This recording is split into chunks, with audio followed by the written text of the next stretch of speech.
अस्सलाम वालेकुम 10th class biology का लेक्चर नंबर 10 चैप्टर नंबर 14 और इस चैप्टर का आखिरी लेक्चर। उसमें मैं ज़ीशान हनीफ आप सारे बच्चों को फ्यूचर विजन के प्लेटफॉर्म से ऑनलाइन क्लासेस में वेलकम करता हूँ। आज हम अपने चैप्टर क्लोज़ कर देंगे रिप्रोडक्शन के नाम से जो हमने स्टार्ट किया था। उम्मीद है कि आप सारे बच्चों ने बखूबी जो है उसको पढ़ लिया है। ऑनलाइन क्लासेस में बच्चों आप सारे बच्चों से टेस्ट लेने का मौका जो है ना वो हमें नहीं मिला। अब चूँकि चैप्टर क्लोज़ हो गया है तो मैं ग्रुप के अंदर जो है ना वॉइस मैसेज की सूरत में आप सारे बच्चों को इन्फॉर्म करूँगा। आप लोगों का ना एक टेस्ट लूँगा मैं इस चैप्टर का, क्विज़ बना के शॉर्ट क्वेश्चंस बना के आपको मैं कोई होम टास्क दूँगा जिसको आप सारे बच्चे जो है अपनी अपनी ईमानदारी के साथ उसको पूरे और अच्छे तरीके के साथ उसको करके उसकी पिक्चर बना के ग्रुप के अंदर मुझे व्हाट्सएप करेंगे। आज का टॉपिक जो है बच्चों सेक्सुअली ट्रांसमिटेड डिजीज़ के नाम से है। जिनसी ताल्लुकात से फैलने वाली बीमारी। एक ही बीमारी हमारी बुक में डिस्कस की हुई है, दैट इज़ एड्स है। और साथ हम कुछ MCQ सॉल्व करेंगे हमारी एक्सरसाइज में से। एग्जाम्पल MCQs नंबर है 1, 2, 5 एंड 6, ये 4 MCQs है। आज का टॉपिक बच्चों जनरल नॉलेज के हवाले से भी इम्पोर्टेंट है और इखलाकी इक़दार के हवाले से भी इम्पोर्टेंट है। पहले हम थोड़े से अपने कंटेंट्स की बात कर लें, फिर मज़ीद इस बीमारी के ऊपर कुछ डिस्कशन करेंगे। एड्स की बीमारी बच्चों वो है जो सेक्सुअल कॉन्टैक्ट से फैलती है। मुख्तलिफ बीमारियां हैं, नज़ला ज़ुकाम कहते हैं, छींकने से फैलता है, आजकल कोरोना आया है टच करने से फैलता है, खांसी से बीमारियां फैलती हैं, छूने से बीमारियां फैलती हैं, गंदे पानी से बीमारियां फैलती हैं, हवा से फैलती हैं। बीमारियों के फैलाव के मुख्तलिफ तरीके हैं, मुख्तलिफ तरीक़ों से बीमारियां फैलती हैं, खांसने से, छींकने से, छूने से, हवा से, पानी से। आज हम जो बच्चों बीमारी डिस्कस करने जा रहे हैं ये सेक्सुअल कॉन्टैक्ट से फैलती है, ये जिनसी ताल्लुकात से फैलती है। इसकी थोड़ी सी हिस्ट्री डिस्कस करते हैं, जो हमारी बुक में बातें हैं वो भी डिस्कस करते हैं, कुछ जनरल नॉलेज की बातें करते हैं। तो बात का आगाज़ करते हैं बच्चों। एड्स है क्या? सबसे पहली बात, एड्स जो है it is a viral disease. ये एक वायरल डिजीज़ है, वायरस से फैलने वाली बीमारी है। और इसका जो पेशेंट सबसे पहली मर्तबा डिस्कवर हुआ था 1980 में हुआ था, 1980 में। और इसका जो एजेंट है कॉजेटिव एजेंट, ये जो वायरस है जिस वायरस की वजह से ये बीमारी फैलती है उस वायरस का नाम है HIV। उस वायरस का नाम है HIV। और इस वायरस की जो डिस्कवरी हुई थी 1984 में डिस्कवर हुआ था।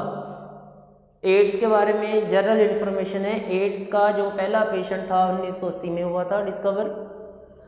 और इसका जो कॉजेटिव एजेंट है, इसकी जो जिम्मेदार जरासीम है वो है वायरस, और वायरस का नाम है HIV जो 1984 में डिस्कवर हुआ। एड्स का मतलब क्या है? एड्स का मतलब है awkward, A for awkward, I for immuno deficiency, immuno, D for deficiency, awkward, immuno deficiency, S for syndrome. Syndrome कहते हैं बच्चों बीमारी का मजमुआ।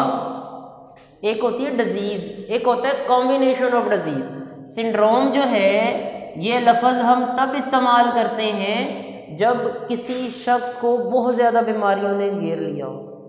तो जो एड्स की बीमारी है इसमें जो पेशेंट होता है ना उसकी सारी इम्यूनिटी लॉस्ट हो जाती है, बीमारियों से लड़ने की ताकत ज़ाया हो जाती है, जिस वजह से उस आदमी को मुख्तलिफ किस्म की बीमारियां घेर लेती हैं। और इसलिए इस बीमारी को हम सिंड्रोम बोलते हैं, awkward immuno deficiency syndrome. Deficiency कहते हैं कमी, किस चीज़ की कमी? इम्यून की, कुव्वत मुदाफ़ियत की। किस चीज़ की कमी? कुव्वत मुदाफ़ियत की कमी। अक्वर्ड मतलब हासिल। क्या मतलब हुआ कि जिस बंदे को ये बीमारी होगी उसका इम्यून सिस्टम बर्बाद हो जाएगा, तबाह हो जाएगा, इम्यून की डेफिशिएंसी हो जाएगी और बहुत सी बीमारियां उसको घेर लेंगी। एड्स का मतलब है अक्वर्ड इम्यूनो डेफिशिएंसी सिंड्रोम। और ये जो HIV है इसका क्या मतलब है? H for human, human, I for immunodeficiency, immunodeficiency, V for virus, human immunodeficiency virus, HIV का मतलब हुआ फिर इम्यूनोडेफिशिएंसी वायरस, और एड्स का मतलब हुआ अक्वायर्ड इम्यूनोडेफिशिएंसी सिंड्रोम। पेशेंट कब डिस्कवर हुआ? 1980 में। वजह क्या है? HIV। वजह कब डिस्कवर हुई? 1984 में, और ये एक वायरल डिजीज है। होता क्या बच्चों, एड्स में जब कॉजेटिव एजेंट जो है HIV जब एंटर होता है किसी भी इंसान की बॉडी के अंदर, एंटर इन ब्लड, ये इंसान के खून में आता है, इंसान के जो वाइट ब्लड सेल्स हैं, वाइट ब्लड सेल्स की एक किस्म है ल्यूकोसाइट्स।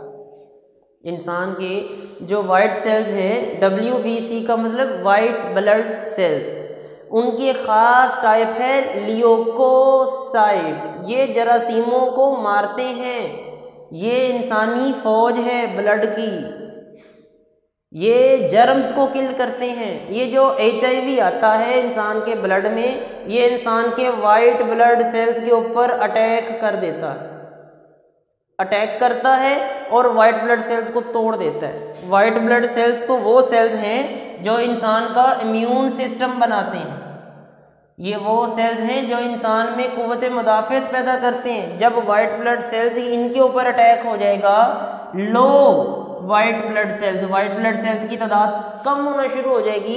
इस हालत को बोल देंगे कि अब वो आदमी एड्स का मरीज बन गया है। वाइट सेल्स जब कम होना शुरू हो जाएंगे, इंसान की इम्यून सिस्टम जो है उसकी कमी हो जाएगी।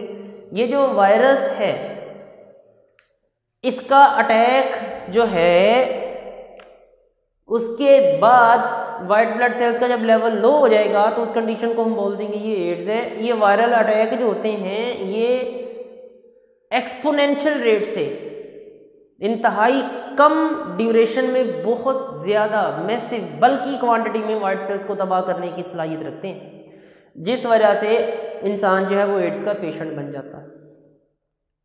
एड्स जो है इसका जो वायरस है ये इंसान के ब्लड में रहता है। इसके लिए ना कोई वैक्सीन बच्चों मौजूद नहीं है, बदकिस्मती से नो वैक्सीन अवेलेबल,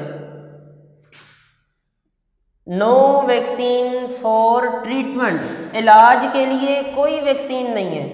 लेकिन एक वैक्सीन है जिसका नाम है AZT। इसका इस्तेमाल 2001 में अफ्रीका में किया गया था, अफ्रीका के कंट्रीज़ में किया गया था, और इसने काफ़ी फ़ायदा दिया है। इसने एड्स के मरीज़ों का इलाज तो नहीं किया, लेकिन एड्स का जो वायरस है उसकी ग्रोथ को रोक दिया था। ये बेटा आज का जो क्वेश्चन, आज का जो टॉपिक है ना, 5 मिनट का टॉपिक है, आप लोगों ने बुक से ऐसे ही याद कर लेना। ये जनरल इन्फॉर्मेशन है, मैं आपको जो एक्स्ट्रा में दे रहा हूँ। एड्स के लिए कोई वैक्सीन अवेलेबल नहीं है इसके इलाज के लिए। हाँ, इसका एक मेडिसिन है AZT जिसका इस्तेमाल अफ्रीका में किया गया था 2001 में, और इससे काफ़ी हौसलेमंद जो है वो नताइज निकले हैं। इसने एड्स के जो वायरस है उसकी ग्रोथ को स्टॉप किया है, बढ़ने से रोका है, इलाज नहीं किया। ये जो एड्स है इससे कैसे बचा जा सकता है? एड्स जो है सबसे पहली बात, ये स्प्रेड कैसे होता है, ये फैलता कैसे है? सेक्सुअल कॉन्टैक्ट से फैलता है कि एक आदमी है उसको एड्स था, या किसी वुमेन जो है उसकी बॉडी में HIV का वायरस था, तो उससे सेक्सुअल कॉन्टैक्ट से ये बीमारी फैल सकती है। उसके अलावा ब्लड ट्रांसफ्यूजन, खून लेने देने से, ब्लड ट्रांसफ्यूजन मतलब खून का लेन देन, ऑर्गन ट्रांसप्लांट या अपने किसी ऑर्गन का एक्सचेंज करना। अक्सर लोग अपना गुर्दा दे देते हैं ना किसी को, तो मिसाल के तौर पे खुदा ना खास्ता जो गुर्दा दे के गया वो एड्स का मरीज़ था, और उसका गुर्दा आपने किसी हेल्दी आदमी को लगा दिया तो उसकी बॉडी में भी वायरस आ गया हेल्दी पर्सन की। ऑर्गन देने से, ब्लड देने से या सेक्सुअल कॉन्टैक्ट से। सबसे अहम चीज़ बच्चों आप लोगों ने इसका ख्याल रखना है, कॉन्टेमिनेटेड सिरिंजेस, कॉन्टेमिनेटेड सिरिंजेस, गंदी सिरिंज जो होती है, डॉक्टर ने एक मरीज को इंजेक्शन लगाया, 5 रुपए की सिरिंज आती है, लेकिन पैसे बचाने के लिए उसने सिरिंज को ज़ाया नहीं किया।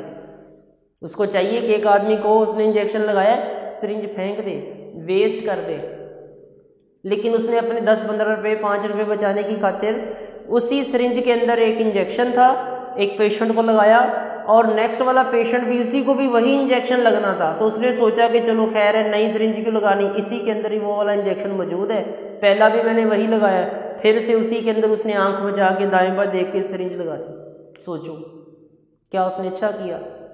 वो तो ज़िंदगी से खेल गया।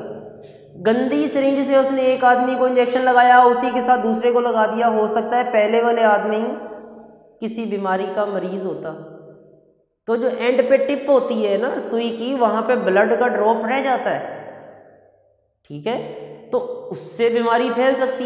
कंटेमिनेटेड सिरिंजेस का इस्तेमाल, गंदी सिरिंजों का इस्तेमाल, इसलिए तो कहा जाता है कि इस्तेमाल के बाद सिरिंज को ज़ाया कर दें, उसको फेंक दें। और आप भी कभी, अल्लाह आपको बचाए, कभी हॉस्पिटल कभी डॉक्टर के पास जाना हो, इंजेक्शन लगवाने की ज़रूरत पड़ जाती है, बंदा बशर बीमार हो जाता है, आपने सिरिंजेस के बारे में ख्याल रखना है कि ऐसा ना उसको बोला मेरे सामने कवर फाड़े, सिरिंज निकाले, उसका इंजेक्शन लगाए, पुरानी सिरिंज को इस्तेमाल ना करें। कंटेमिनेटेड सिरिंजेस जो होती हैं ये एड्स के फैलाव की बहुत बड़ी वजह है। अच्छा, पाकिस्तान के अंदर कहते हैं कि एक प्रोग्राम शुरू किया गया था जिसका नाम है national AIDS control programme, NACP 1987 में। NACP stand for national AIDS control programme. इसने आवाम को बहुत ज़्यादा अवेयरनेस दी है, इसने आवाम को अवेयरनेस दी है, इसने लोगों को बताया है कि आप सेफ सेक्सुअल कांटेक्ट की तरफ आएँ, आप कंटेमिनेटेड सिरिंजेस का इस्तेमाल ना करें। आप जब कभी ब्लड देने के लिए जाएं तो ब्लड की आपको पता है पहले स्क्रीनिंग होती है। अगर आप ब्लड लेने या देने के लिए जाते हैं तो आपका सैंपल लिया जाता है, क्रॉस मैच करने के बाद आपसे कहते हैं 2 घंटे वेट करें। वो 2 घंटे आपसे वेट क्यों करवाते हैं? वो 2 घंटे वेट बच्चों इसलिए करवाते हैं कि आपका जो ब्लड होता है ना उसकी स्क्रीनिंग की जा रही होती है कि कहीं आपके खून के अंदर HIV का वायरस तो नहीं, कहीं HCV, 2 बीमारियों के टेस्ट किए जाते हैं, HCV हेपेटाइटिस का और एड्स का। ब्लड लेने देने से पहले 2 टेस्ट किए जाते हैं, कौन कौन से? HIV HCV, HIV एड्स का टेस्ट है, HCV हेपेटाइटिस का टेस्ट है, ये 2 वायरस के टेस्ट किए जाते हैं, फिर आपसे ब्लड लिया जाता है या आपको ब्लड लगाया जाता है। नेशनल एड्स कंट्रोल प्रोग्राम ने आवाम में अवेयरनेस पैदा की है, नेशनल एड्स कंट्रोल प्रोग्राम ने आवाम में अवेयरनेस आगाही मुहिम पैदा की है और आवाम को एड्स से कैसे बचा जा सकता है उससे बचाया है, ठीक है। पाकिस्तान के अंदर छोटी बड़ी तकरीबन 45 NGOs काम कर रही हैं। NGOs कहते हैं गैर सरकारी इदारे जो ट्रस्ट पे चलते हैं, गैर सरकारी इदारे। तकरीबन 45 के करीब NGOs भी काम कर रही हैं जो एड्स को कंट्रोल करने में मुआवन साबित हो रही हैं। इसी तरह अगर कभी बॉयज़ की बात है, सैलून पे चले जाते हैं और बॉडी में रेज़र लगवाने की ज़रूरत पड़ती है तो अक्सर ऐसा होता है बच्चों के नाई अपने 1-2 रुपये, हेयर ड्रेसर अपने 1-2 रुपये बचाने के लिए आपको हो सकता है कि वही जो उस तरह के अंदर ब्लेड लगा है उसी से आपके जो है वो शेप बना दे। रोकना है, उसको बोलना है कि पहले अपना जो रेज़र है गिराओ, नया रेज़र खोलो, वो लगाओ, डेटॉल से वॉश करो, फिर मेरे फेस पे लगाओ। हो सकता है कि उस गंदे रेज़र से उसने किसी आदमी की शेप बनाई हो और उसको टक लगा दिया हो। हमारे यहाँ लगा देते हैं ना टक, हो सकता है किसी ने टक लगा दिया हो और उसका रेज़र गंदा हो गया हो, ब्लड वाला हो गया हो, उसी को पानी में उसने वॉश किया और उसी रेज़र से अगली शेप शुरू हो गया। किसी ज़माने में तो एक नाई एक ब्लेड से 4-4 शेपें बनाता था, अब नहीं बच्चों, अब वो ज़माना गुजर गया। अब आप लोग भी अवेयरनेस लें। ये जो आज की सारी बातें हैं ये टॉपिक हमारा कम है, ये आपके लिए जनरल नॉलेज ज़्यादा है, आपको इखलाकियात भी हैं और आपके लिए ये ज़िंदगी में आने वाला नॉलेज भी है। टॉपिक तो 6 लाइंस का है कि वो जो ब्लड लेना देना है सेक्सुअल कॉन्टैक्ट्स हैं, कंटेमिनेटेड सिरिंजेस हैं, और ये जो रेजर है इसके इस्तेमाल से आप लोगों ने परहेज़ करना है। ये पाकिस्तान के अंदर कहता है NACP MCQs बन सकता है, नेशनल एड्स कंट्रोल प्रोग्राम 1987 के अंदर इसका आगाज़ हुआ था। इसके अलावा जो है 45 के करीब पाकिस्तान के अंदर NGOs काम कर रही हैं। ये गैर सरकारी इदारे हैं जिन्होंने पाकिस्तान के अंदर एड्स को कंट्रोल करने में बड़ी मदद दी है। एड्स का सारा पैरा तैयार करना है, एड्स का मुकम्मल पैराग्राफ आपने तैयार करना है, ठीक है। अच्छा, साइड पे एक ब्लू बॉक्स बना हुआ है, उस ब्लू बॉक्स के अंदर लिखा हुआ है कि पाकिस्तान के अंदर MCQs है, तकरीबन 5 लाख के करीब लोग ऐसे हैं जो ड्रग्स लेते हैं, ड्रग्स एडिक्ट्स हैं। 500,000 1 2 3 ड्रग अब्यूजर्स हैं, ड्रग एडिक्ट्स हैं। पाकिस्तान के अंदर 5 लाख के करीब लोग ऐसे हैं जो ड्रग्स लेते हैं, और उनमें से 60,000 वो हैं जो अपने आप को इंजेक्शन लगाते हैं, अपने आप को टीका भी लगाते हैं। ये 2 MCQs हैं साइड में ब्लू बॉक्स में बने हुए कि पाकिस्तान के अंदर ड्रग एडिक्ट्स कितने हैं, 5 लाख। 5 लाख के करीब जो है, ये पुरानी बुक है, 10 साल पुरानी है, हो सकता है सर्वे की रिपोर्ट के मुताबिक ये वैल्यू बढ़ गई हो। 5 लाख के करीब पाकिस्तान के अंदर ड्रग एडिक्ट्स हैं, और उनमें से 60,000 के वो लोग हैं जो अपने आप को इंजेक्शन लगाते हैं, टीका लगाते हैं, नशे की हद क्रॉस कर गए। आखिरी वाली बात करते हैं बच्चों, और आज का टॉपिक ख़त्म करते हैं। आखिरी वाली बात क्या है, MCQs हैं। अपनी अपनी एक्सरसाइज पे आ जाए सारे बच्चे, अपनी अपनी बुक्स को ओपन करें। 5 MCQs है टोटल, 1 2 5 6 4 MCQs हैं। सबसे जो पहला MCQs है उसमें क्या लिखता है, कहते हैं पौधे के किसी एक हिस्से से मुकम्मल पौधा तैयार कर लेना। पौधों के अंदर बडिंग तो नहीं होती, ना ही फ्रेगमेंटेशन होती है, ना ही रीजनरेशन होती है। बच्चों प्लांट्स के अंदर हमने वेजिटेटिव प्रोपिगेशन ज़रूर पढ़ा है, तो फर्स्ट वाले का आंसर है D for vegetative propagation, vegetative propagation. लो बच्चों, पहला MCQs हो गया, MCQ सॉल्व करने लगे, चैप्टर को हमने अल्लाह हाफिज़ बोल दिया है। दूसरा वाला MCQs है राइजोप्स में एसेक्सुअल रिप्रोडक्शन। सोचें, राइजोप्स एक फंगस है, क्या राइजोप्स में बडिंग होती है? नहीं। क्या राइजोप्स में स्पोर फॉर्मेशन नहीं होता? होता है, गुड। राइजोप्स जो है उसमें क्या होता है, स्पोर फॉर्मेशन। तो बताएं कौन सी ऑप्शन सही है? सी में लिखता है स्पोर फॉर्मेशन, स्पोर फॉर्मेशन होती है। सेकंड वाला आंसर हो गया बच्चों। उसके बाद पांचवा वाला MCQs क्या है, पोलिनेशन में पोलन ग्रेन एंथर से स्टिग्मा पर गिरते हैं। एंथर टू स्टिग्मा, एंथर से स्टिग्मा की तरफ गिरते हैं। और लास्ट वाला बच्चों MCQs, एग्जाम्पल MCQs नंबर 6, डबल फर्टिलाइजेशन में एक स्पर्म एक एग से और दूसरा स्पर्म, बी ऑप्शन है बच्चों, बी ऑप्शन है, आंसर इसका बड़ा है। 1 स्पर्म एग से मैच हो गया, सेकंड स्पर्म, और जो सेकंड स्पर्म है ये फ्यूजन न्यूक्लियस से मिल गया, फ्यूजन न्यूक्लियस। ये बच्चों ये इस तरह से जो है MCQs का ऑप्शन बी बना हो।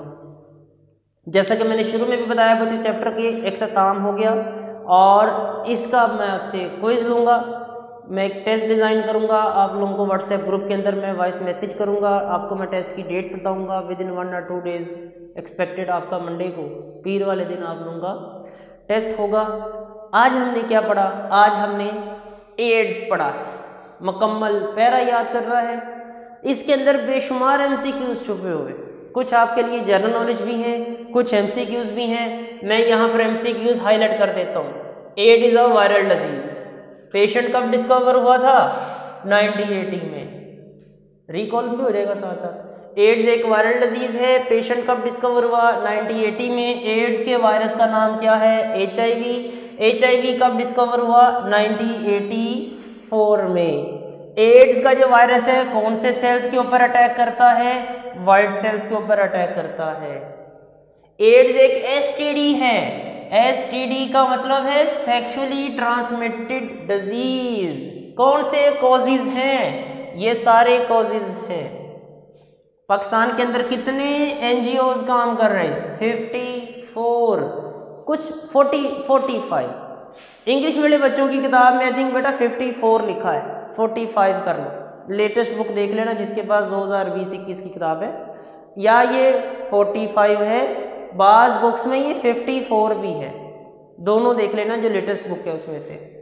NACP national AIDS control programme कब शुरू हुआ? 1987 में। लो बच्चों, आज का चैप्टर ख़त्म, आज का टॉपिक ख़त्म, आज की बात ख़त्म। इंशाल्लाह होगा क्विज़ इस चैप्टर के हवाले से। अगर फिर भी किसी बच्चे का कोई सवाल रह गया है तो वो मुझसे ज़रूर डिस्कस करें।